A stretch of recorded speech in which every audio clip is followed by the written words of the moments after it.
Welcome to this video on forensic thanatology. We'll explore the physiological mechanisms of dying and the forensic pathologist's duty to the law, demystifying the medico-legal truth of death. Death is a biological progression, not a single moment.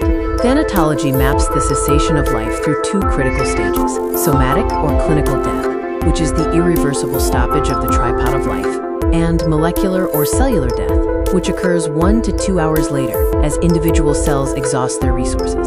Defining brain death involves categorizing the precise loss of vital neurological centers. This requires differentiating between cortical death, where the brainstem is intact, brainstem death, where vital centers for respiration are cut off, and whole brain death, which is the permanent cessation of all functions. This section covers diagnosing brainstem death, focusing on the clinical algorithm and legal criteria, specifically in the context of India. Establishing clinical preconditions is crucial before neurological testing. The clinical triad, including a deeply comatose state and an irreparable cause for the coma, must be present. Crucial exclusions, such as hypothermia or drug presence, must be absent. Evaluating brainstem and cranial reflexes requires documenting a total absence of function across all major pathways. This includes testing the pupillary, corneal, vestibulo-ocular, gag, tracheal reflexes, and the cranial motor response.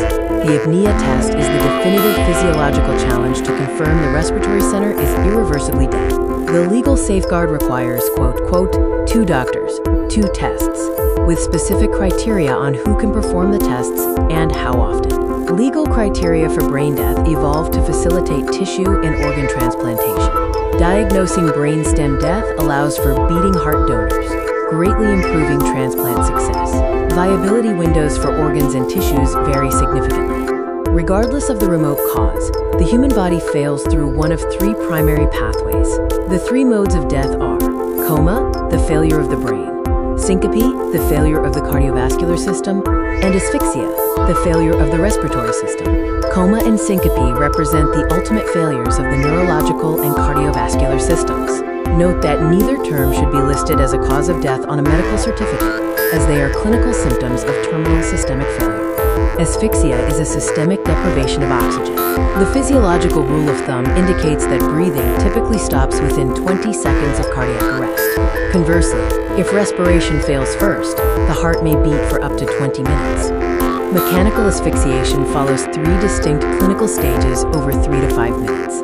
Dyspnea, marked by rising blood pressure and pulse; convulsions, where breathing efforts become mostly expiratory; and finally, exhaustion, leading to complete respiratory cessation.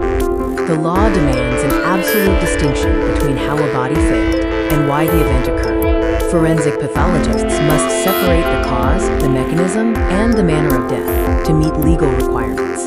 The cause of death identifies the specific disease or injury responsible for the terminal sequence. This is broken down into immediate cause, basic cause, and contributory cause. The mechanism of death defines the physiological or biochemical disturbance incompatible with life. Mechanisms, such as heart failure or respiratory arrest, are modes of dying and must not be listed as the cause of death on a medico-legal certificate. The manner of death establishes the legal circumstances and intent behind the fatality.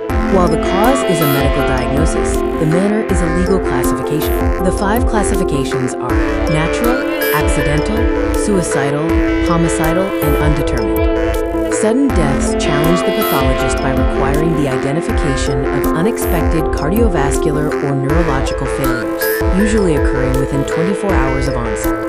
Cardiovascular culprits account for nearly 50% of these cases, driven by conditions like myocardial infarction and severe atherosclerosis. Negative autopsies represent a frustrating limit of forensic science, occurring when 2% to 5% of all examinations fail to reveal a structural or chemical cause of death. This failure can result from functional failures like fatal vagal inhibition, dry drowning, or investigative errors.